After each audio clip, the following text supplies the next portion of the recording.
You know what the truly wealthy fear most? It's not a market crash. It's not a lawsuit. It's you knowing they exist. There's a man who lives 3 houses down from you. He drives a 7-year-old Toyota Camry. His jeans are from Costco. His watch tells time and nothing else. You've probably never thought twice about him, and that's exactly the point. Because while you're scrolling through Instagram, hypnotized by rented Lamborghinis and leased Rolexes, he's sitting on $8 million in index funds. He could retire today. He could retire yesterday. But he won't tell you that. He won't tell anyone because he understands something that most people will never learn. Wealth whispers, but insecurity screams. This is the invisible architecture of real money. And once you see it, you can't unsee it. The world you thought you understood, the world of luxury brands and status symbols, suddenly looks like a carnival designed to separate fools from their paychecks. Welcome to the psychology of stealth wealth, the game the rich play when they stop pretending. Let me take you back to a specific moment in time. 1929, October 24th, Wall Street, the day they called Black Thursday. 13 million shares traded hands in a single session. Fortunes evaporated before lunch. Men in tailored suits stood on the edge of buildings, staring down at the pavement, doing the math. By the time the dust settled, the market had lost nearly 90% of its value. Millionaires became paupers overnight. And here's the part they don't teach you in school.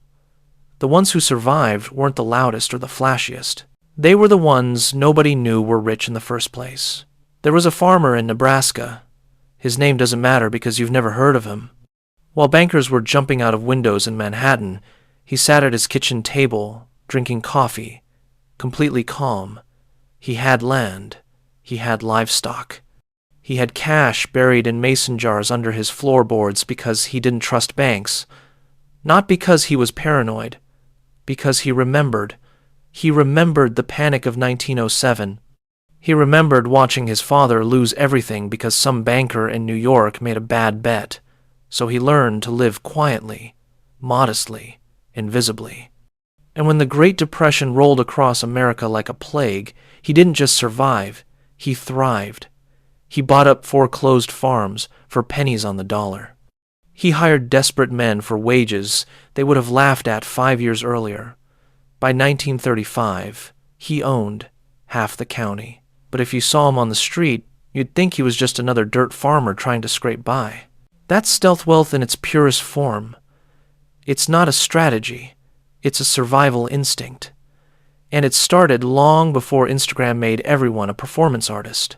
Now, fast forward. 1955. Post-war America. The economy is booming. Factories are running 3 shifts. The middle class is swelling like a balloon. Eisenhower is president. Television sets are appearing in living rooms across the country. And Madison Avenue has just figured out the most profitable con in human history. They've convinced Americans that happiness can be purchased, that you're not a real man unless you drive a Cadillac, that you're not a real woman unless you own the right kind of vacuum cleaner. They called it the American dream, but it was really just the American treadmill. The veterans who came back from Europe and the Pacific, they wanted peace. They wanted normalcy. They wanted a house with a lawn and a car in the driveway, and the system gave it to them, on credit. Always on credit. Buy now, pay later, keep up with the Joneses. The neighborhood became a stage. Every purchase was a performance. Every possession was a signal. And for the first time in history, being in debt wasn't shameful. It was normal, expected, even encouraged. But here's what nobody tells you about the 1950s. Behind the white picket fences and the shiny chrome bumpers, there were 2 types of people.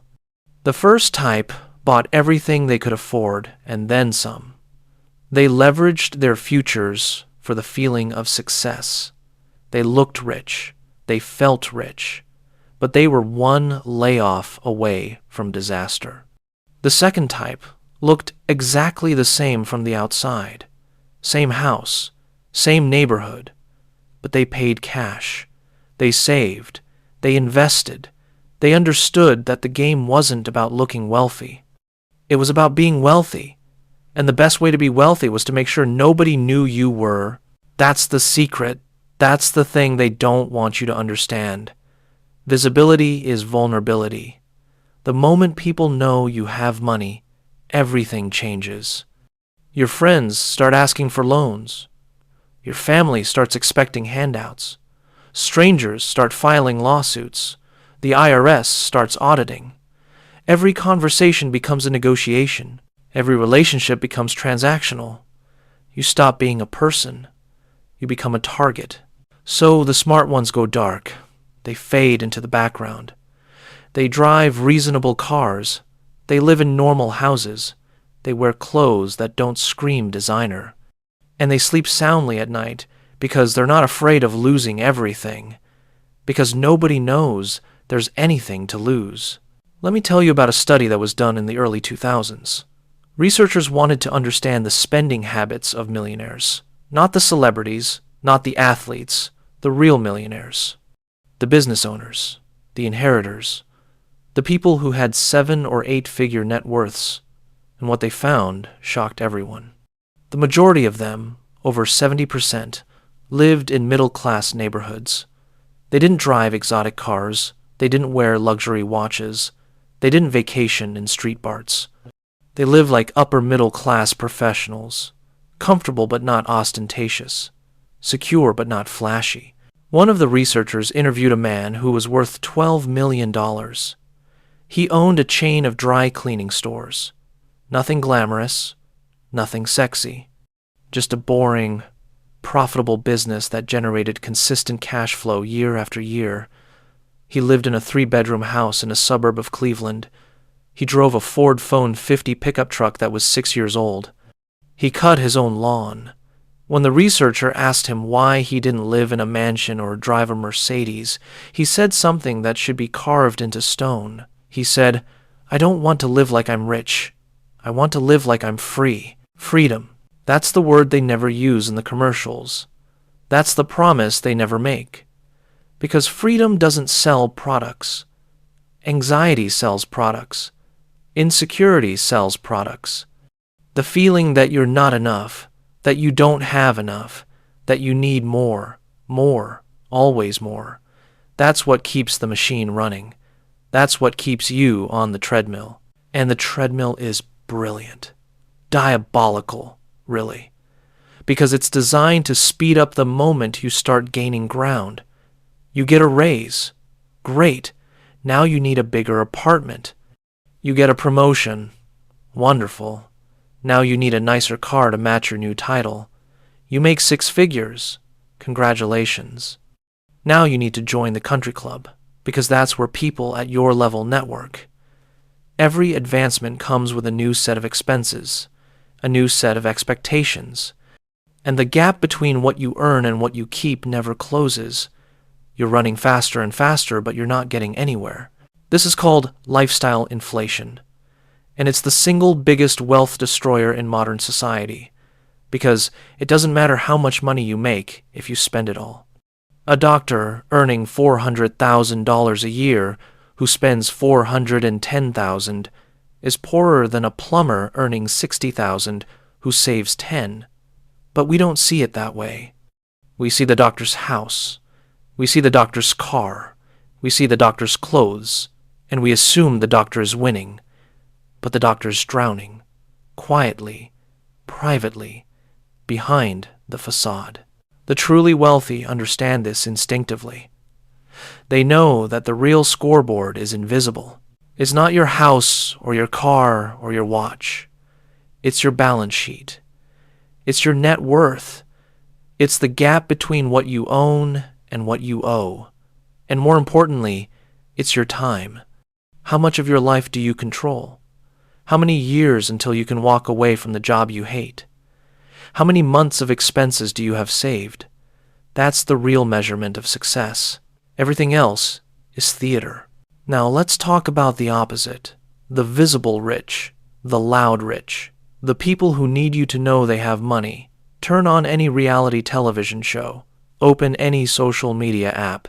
They're everywhere, dripping in logos, draped in gold, performing wealth like it's an Olympic sport. And here's the uncomfortable truth. Most of them are broke, or they will be soon. There's a phenomenon in psychology called signaling. It's the idea that we use external markers to communicate internal qualities. A peacock spreads its feathers to signal genetic fitness. A luxury car in the driveway signals financial success. But here's the problem with signaling. It only works if the audience doesn't know you're doing it. The moment it becomes obvious, it stops being impressive and starts being desperate. And we've reached that point. We've crossed the threshold. Everyone knows the game now.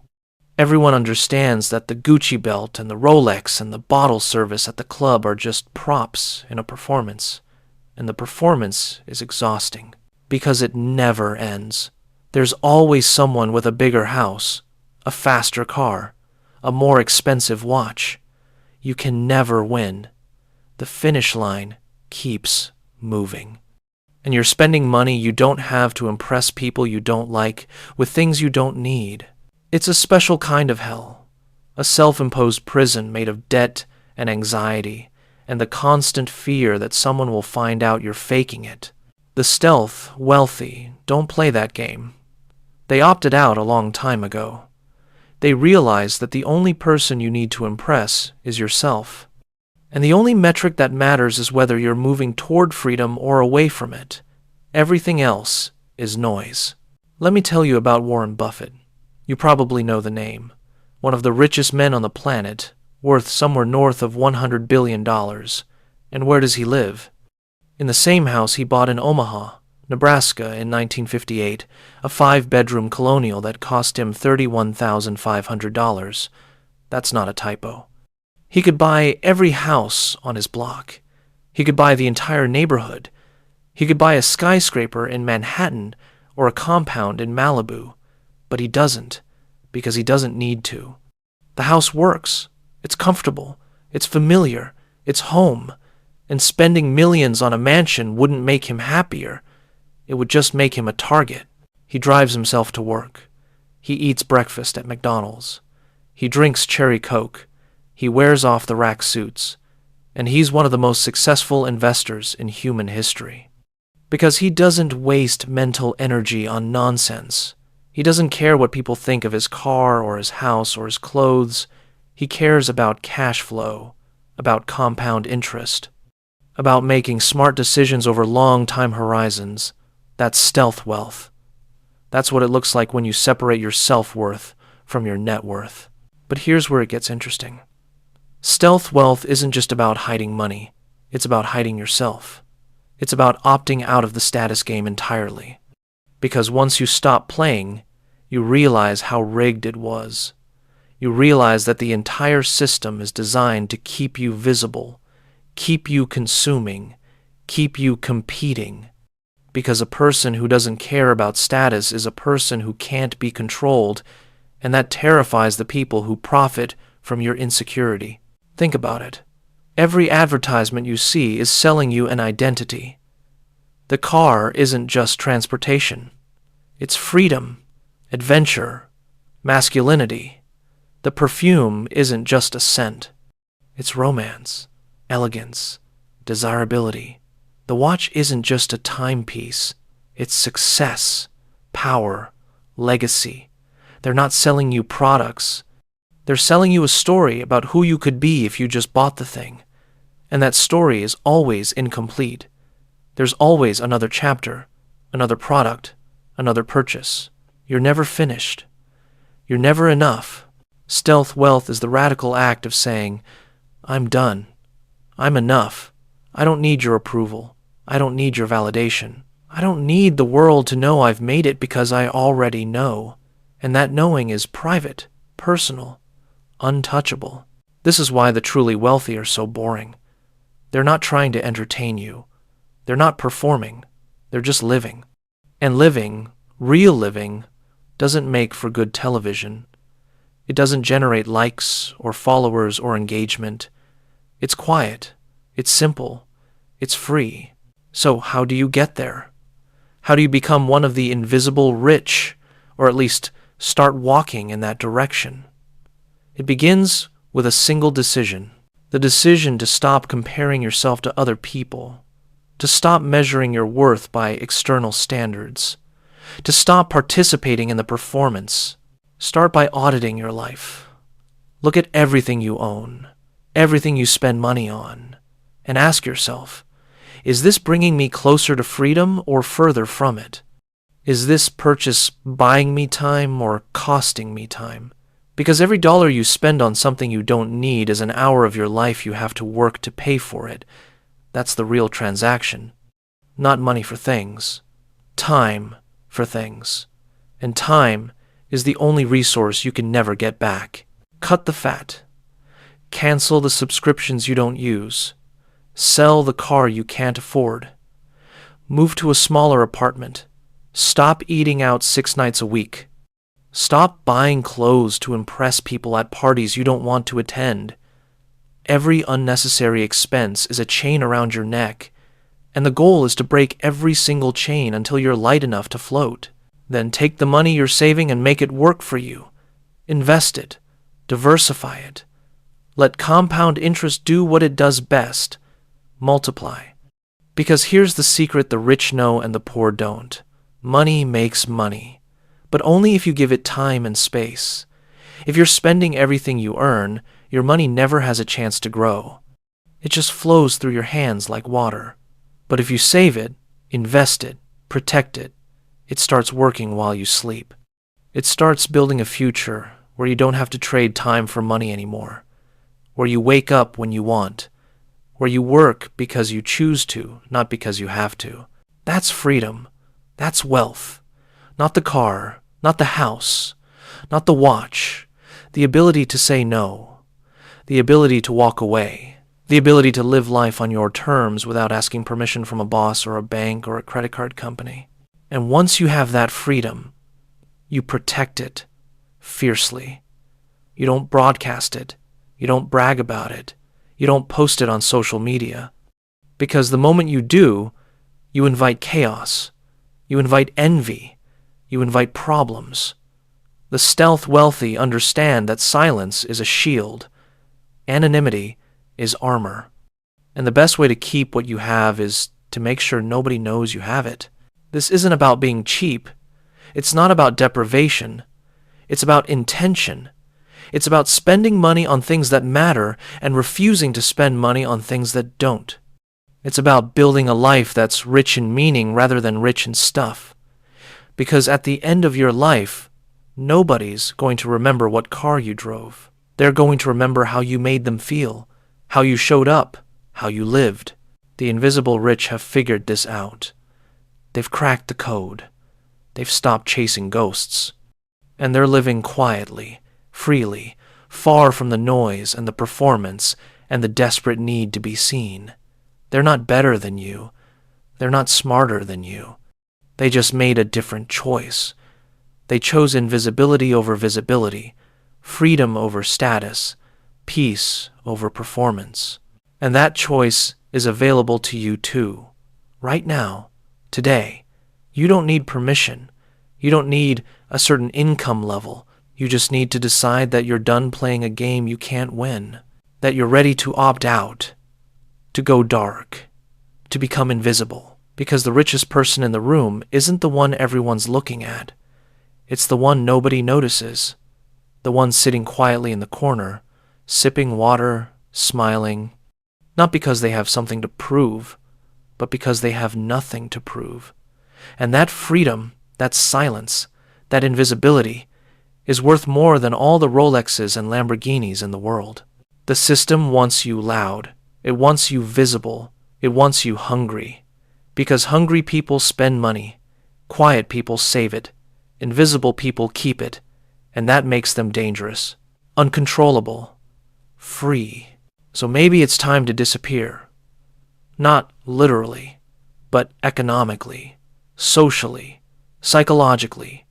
Time to stop performing wealth and start building it. Stop signaling success and start living it. Stop caring what strangers think and start caring what your balance sheet says. Because in the end, there are two types of people in this world. Those who need the world to know they've made it, and those who've actually made it. The first group is loud, flashy, desperate for validation. The second group is silent, invisible, content. And if you're lucky, if you're smart, if you're disciplined, you'll join them. You'll fade into the background. You'll become one of the invisible rich, and you'll never look back. The farmer in Nebraska knew this in 1929. Warren Buffett knows this today, and now you know it too. The only question is, what are you going to do with that knowledge? Are you going to keep playing the game, or are you going to walk away? Are you going to stay visible, or are you going to disappear? The choice is yours. But choose quickly, because every day you spend pretending to be rich is another day you could have spent actually becoming free. And freedom, real freedom, doesn't announce itself. It whispers. And only the quiet ones can hear it.